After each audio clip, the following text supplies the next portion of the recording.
"You're replaceable. Don't forget that," she said during the argument. I looked at everything I'd been paying for. Her rent, her car, her credit cards. I said, "If I'm replaceable, then so is what I provide," and canceled it all. She called 3 days later when her card declined at dinner with friends. Hey viewers, before we move on to the video, please make sure to subscribe to the channel and hit the like button if you want to see more stories like this. Thanks. I treat my life like I treat my work. I assess risk, I manage assets, and I look for a return on investment. That might sound cold to some people, but it's how I build a net worth that puts me in the top 1% for my age bracket. I don't flash it. I drive a 4-year-old sedan. I wear unbranded clothes, and I max out my retirement accounts. Sarah hated that about me. We had been together for 3 years. In the beginning, she was grounded. She worked as a marketing coordinator, made decent money, and we split things 60-40. It was based on income. But about a year ago, she decided she wanted to pivot. She wanted to be a lifestyle creator. She quit her job to focus on her brand. I supported it. I loved her, and I could afford to carry us. I took over the rent for our downtown apartment, which she insisted we needed for the aesthetic. I took over the lease on her luxury SUV because she couldn't make the payments. I paid for the dinners, the trips, the clothes she needed for content. For the last 12 months, I was the sole provider. Her contribution to the household income was zero. Actually, it was negative if you count the credit card debt she racked up on the supplementary card I gave her for emergencies. Then came Jared. Jared was a consultant she met at a networking event. He was everything I wasn't.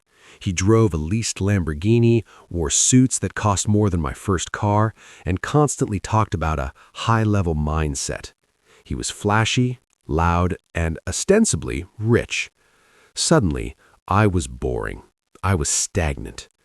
"Jared thinks you play it too safe," she told me over dinner one night, barely looking up from her phone. "He says you have a scarcity mindset. That's why you won't buy me that Cartier bracelet. You're afraid of spending." "I'm not afraid of spending, Sarah," I said calmly, cutting my steak. "I'm afraid of wasting. There's a difference. And I don't care what Jared thinks." She rolled her eyes.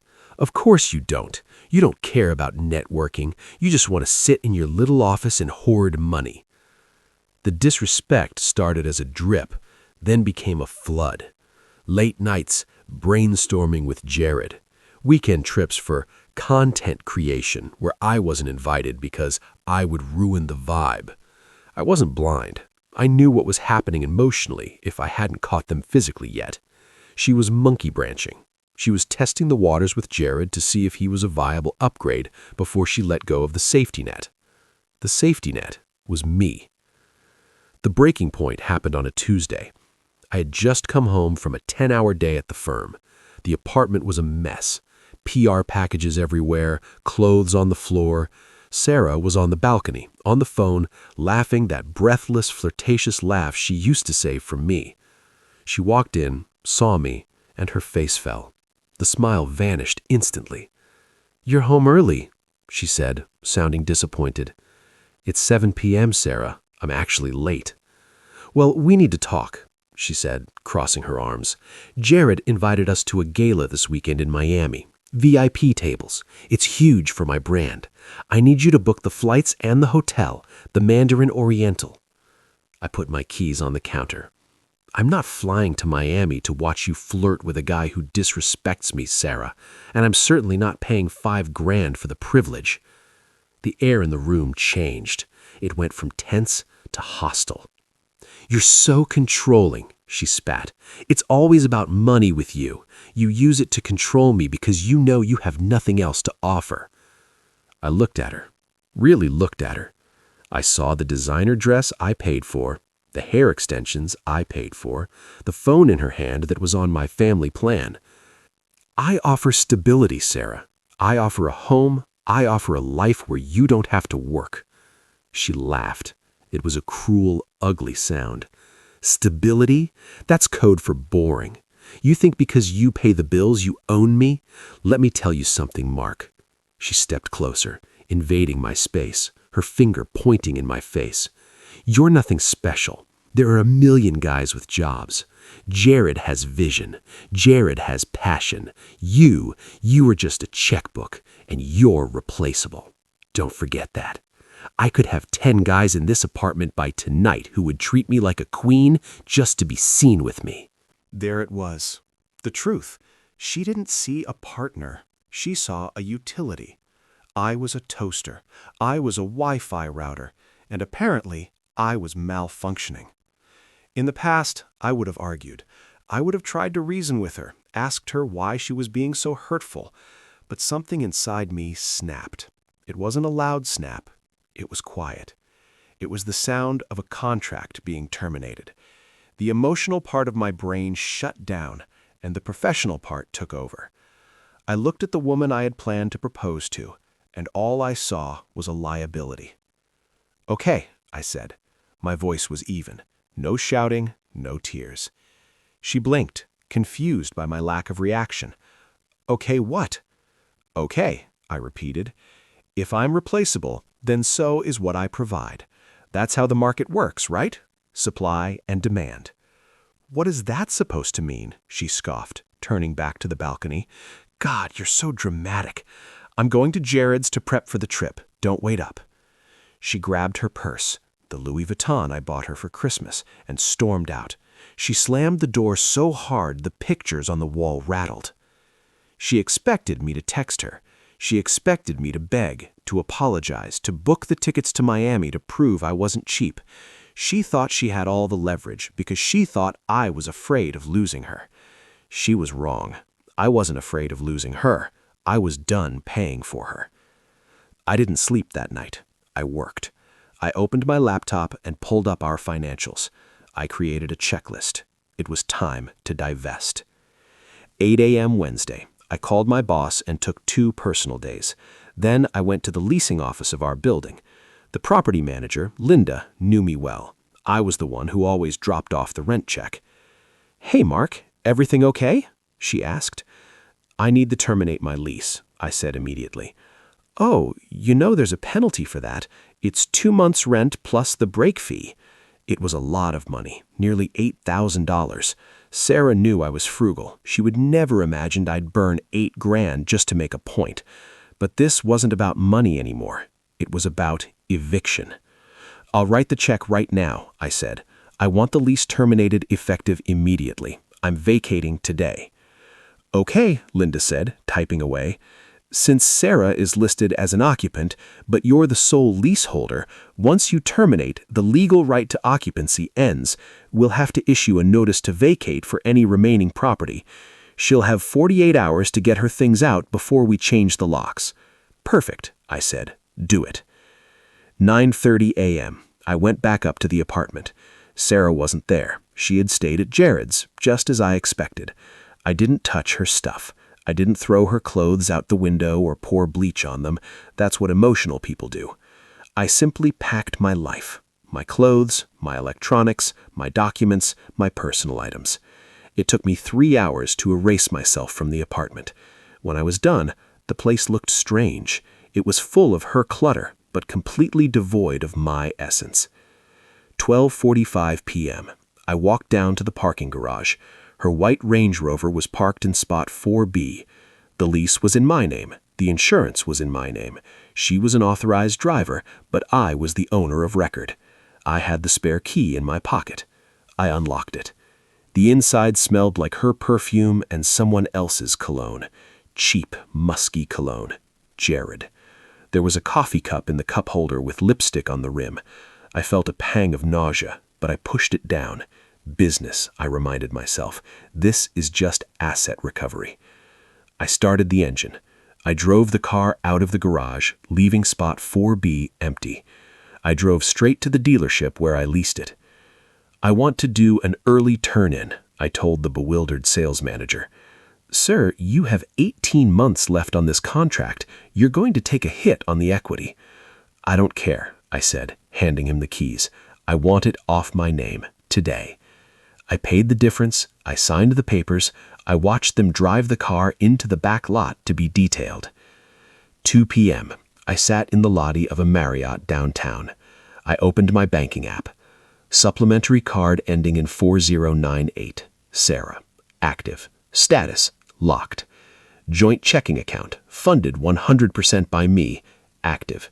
Action. Transfer. I moved every cent out of the joint account back into my personal savings. I left the account open with a balance of $0.00. Then I did the most important thing. I opened my phone settings. Sarah, block caller. Instagram, block user. TikTok, block user. I deleted our photos. I didn't archive them. I deleted them. I checked into my room, ordered a club sandwich, and sat by the window looking out at the city. It was done. In the span of 6 hours, I had become a ghost. I had no address she knew. She had no car. She had no money. She had no lease. She thought I was replaceable. Fine. I just removed myself from the equation. Now let's see how the equation balances out. She didn't notice on Wednesday. She didn't notice on Thursday. I assumed she was living it up with Jared, enjoying her freedom from my boring stability, probably telling him how she finally stood up to me. She probably thought I was sitting at home stewing, waiting for her to come back so I could apologize. Friday night came. I was at the hotel bar having a drink with an old friend from college, finally relaxing. My phone didn't ring because I had her blocked, but a notification popped up from my bank app. Chase fraud alert. Transaction declined. $485 at SDK Steakhouse. Reason: card locked by user. 2 minutes later, transaction declined. $485 at SDK Steakhouse. 5 minutes later, transaction declined. $12 at Uber. I took a sip of my whiskey. It was smooth. Then my friend's phone rang. He looked at the screen, frowned, and looked at me. "Dude," he said, "it's Sarah. Why is she calling me?" I smiled. Put it on speaker. My friend Dave looked at me with hesitation. He knew Sarah, but he never really liked her. He always thought she was trying too hard. He hovered his thumb over the answer button. "Do it," I said, swirling the ice in my glass. He tapped the speaker icon. "Hello?" "Dave, oh my God, thank God!" Sarah's voice came through, high-pitched and frantic. The background noise was loud. Clinking silverware, chatter, the hum of a busy restaurant. "Is Mark with you? I can't get a hold of him. His phone goes straight to voicemail." Dave looked at me. I stayed silent, just staring at the phone. "I haven't seen him," Dave lied smoothly. "What's wrong?" "There's something wrong with the bank," she practically screamed. "I'm at SDK with the girls and my card is declining. Both of them, the gold and the platinum. It's embarrassing, Dave. The waiter is standing right here looking at me like I'm broke. Tell Mark to call the bank immediately. He probably forgot to pay the bill or something stupid." "Sarah," Dave said, his voice calm. "Mark is pretty good with money. I doubt he forgot." "Well, something is wrong." She was panicking now. "And my Uber app isn't working either. I tried to order a ride to get out of here and it says payment method invalid. I'm stranded. I need Mark to fix this, now." I leaned forward and whispered to Dave, "Hang up." "Sarah, I gotta go," Dave said. "Wait, don't you dare hang up on—" Click. Dave set the phone down on the bar. "That sounded expensive. $485, plus tip." I knew exactly what was happening. She was sitting at a table with her influencer friends, the same ones who called me the ATM behind my back. She had probably offered to treat them to celebrate her upcoming Miami trip with Jared. Now she was the one who couldn't pay. She would have to ask one of them to cover her. The humiliation would be absolute. But the night was just getting started. Around 10 p.m., my phone buzzed. It was a text from an unknown number. "Mark, pick up the phone. It's Jessica. Sarah is freaking out." Jessica was her best friend, the enabler. I ignored it. Then another text, this time from Sarah, presumably from Jessica's phone. "Mark, where are you? My key isn't working. I'm at the apartment and the fob won't let me in the building. The concierge says I'm not on the list anymore. What the hell is going on? Pick up." I decided to break my silence, not to engage, but to clarify the terms of the new arrangement. I typed a reply to Jessica's number. "Jessica, tell Sarah that I terminated the lease on Wednesday. The apartment is vacated. The management company has been instructed that I have surrendered the unit. She has 24 hours to coordinate with them to retrieve her property before it's considered abandoned. Also, tell her the Range Rover has been returned to the dealership. She'll need to arrange her own transportation." I hit send. The phone rang immediately. Jessica. I let it ring. It rang again and again.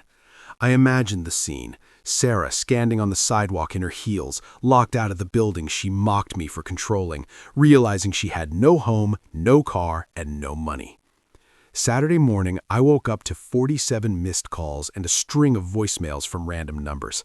I deleted them all without listening. I had a coffee and went to the gym. For the first time in a year, I didn't feel the weight of her expectations pressing down on me. I didn't have to worry if I was being exciting enough. I was just free. Around noon, my mother called. I had to answer. "Mark," she sounded worried. "Jessica just called the house phone. She was crying hysterically. She said you threw her out on the street and stole her car. She said you're having a mental breakdown. Is everything okay?" "I'm fine, Mom," I said, stepping off the treadmill. "I didn't steal her car. It was my car. I returned the lease. And I didn't throw her out. I moved out. She told me I was replaceable, so I let her replace me." "Oh," my mom said. There was a pause. "Well, she asked if she could stay with us for a few days." I laughed. "Mom, if you let her in the house, check your jewelry box before she leaves." "I told her no," my mom said firmly. "I never liked how she talked to you at Thanksgiving. I just wanted to make sure you were safe. I've never been better."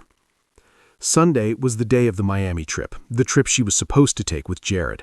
I was curious, I admit it, so I did something I shouldn't have. I unblocked her Instagram for 5 minutes just to see. Her story was active, but it wasn't a video of the Mandarin Oriental or a view from a private jet.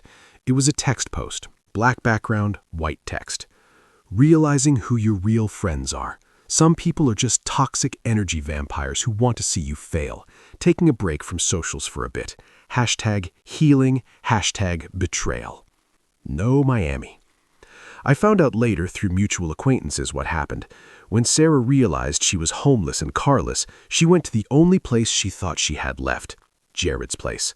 She took an Uber, paid for by Jessica, to Jared's place, suitcases in hand, expecting to be welcomed by her soulmate. She probably thought this was the start of their great romance, the moment she finally left her boring ex for the man who understood her passion. But Jared didn't live in a penthouse. Jared lived in a 2-bedroom apartment he shared with 3 other guys. He didn't own the Lamborghini. He rented it on Turo for weekends to impress girls. And when Sarah showed up at his door, hysterical with no money and nowhere to live, demanding to move in, Jared panicked. He didn't want a dependent. He wanted a fun, low-stakes fling with a girl who had her own money. My money. He wanted the girl who drove the Range Rover, not the girl who needed a ride to the bus stop. He didn't just say no. He laughed at her. "Babe, I can't have you crashing here," he apparently told her. "My roommates would kill me. Besides, I thought you were independent. That was kind of the whole vibe." When she told him he couldn't afford the Miami trip because I cut her off, he canceled the trip. He told her he had business to attend to. He dumped her on his doorstep. She spent the weekend couch surfing at Jessica's studio apartment, sleeping on a futon. Monday morning, the reality of her finances hit. Her bills were due. Her phone bill was due. I canceled at the family plan. Her health insurance. I removed her as a dependent. Her credit card minimum payments. She had 0 income. That evening, I was leaving my office building. I walked out into the cool evening air, checking my emails. "Mark?" I stopped. She was standing near the planter box. She looked rough. Her hair wasn't done. She was wearing sweatpants and a hoodie. I recognized it. It was mine. She looked smaller, deflated. She didn't have that arrogant lifestyle influencer posture anymore. She looked like a girl who had spent 3 days crying. "You can't believe you did this to me," she said, her voice shaky, trying to sound angry but landing on pathetic. "You ruined everything." "I didn't do anything to you, Sarah," I said, keeping the distance. "I just stopped doing things for you." "I'm homeless, Mark. I'm sleeping on Jessica's floor. Jared turned out to be a total fraud. He's a loser." "Wow," I said flatly. "That's crazy. I guess he wasn't an upgrade after all." She stepped closer, tears welling up in her eyes. "I didn't mean what I said. I was just mad. You know how I get when I'm stressed. We can fix this.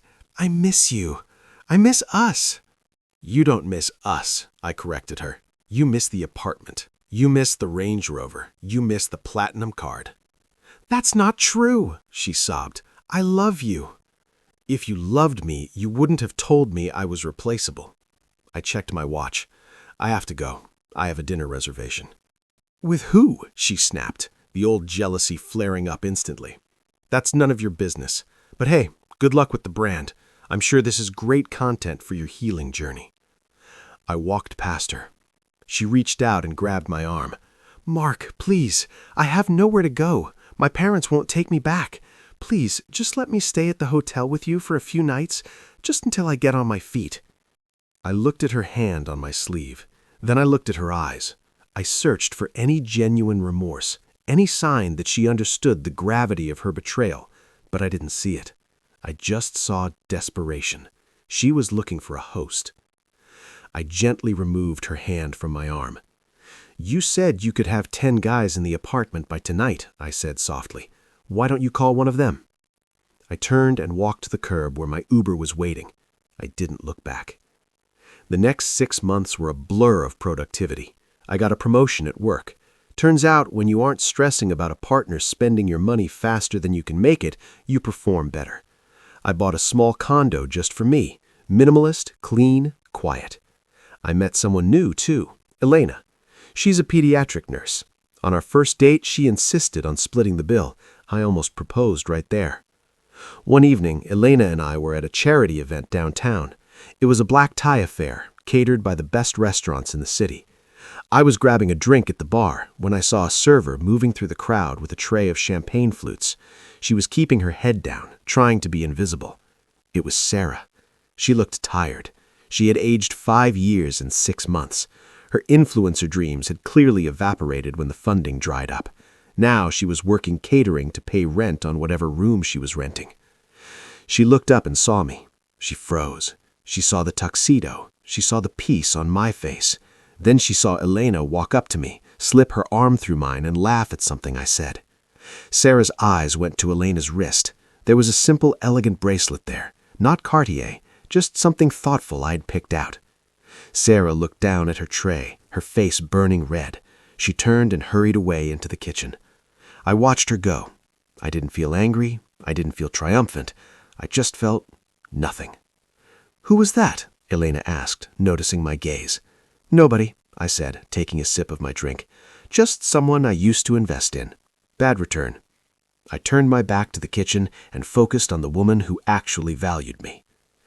Sarah was right about one thing. I was replaceable, but so was she, and I had definitely upgraded. Thanks for watching. Make sure to subscribe to the channel and hit the like button. What do you think about this story? Share it in the comments.